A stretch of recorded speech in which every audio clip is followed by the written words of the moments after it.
creating a family. Don't be naive to think your children they're gonna be like you. That's impossible. All children is gonna come up in this world to be exactly just like their parents they want. They don't work like that. Majority of African parents already, let me remove you from the category of being emotional because you don't have none. You was raised in concrete. Majority of African parents, they was raised in concrete. There is no emotion. The move is like African parents, who all of us were like this. When you're walking to a nature, there's a grass. You're seeing that beautiful grass and you admire that grass. You go like, wow, look at that grass with all them flowers. You will admire that grass, yeah? You will. So majority of African parents, they're like that. They have that face. Some of them you'll see in that grass, you'll be like, damn, that grass is beautiful.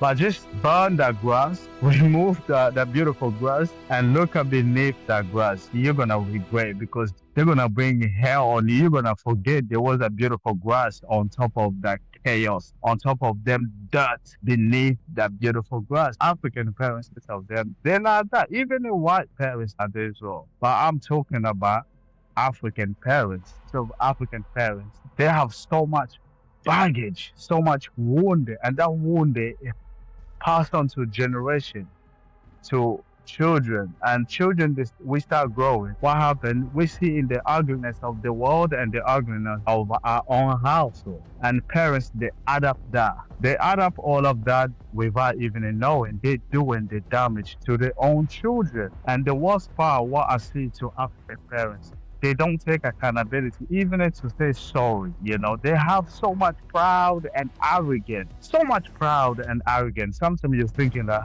good Lord, get over yourself. Where's the arrogance is coming from? They're never wrong. Children always wrong. Mother and father, they're never wrong. Their children, they were wrong, and they will never admit. They will never help the children with their homework, or just to find out how was your day, how was school, how was everything. They will never ask that. Straight away, they come with the man arrogant, that arrogant. You can see in their face that arrogant. You're thinking like, God, gosh, remove that damn arrogant in your face because it ain't gonna take you anywhere.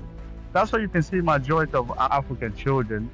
They come out, they like it one. Education, it do save a lot of African kids because at home, we don't get no training from our parents. But when we go to school, there is lucky African children that they will become stronger in education so they can get away from the parents, so they can make a difference. A lot of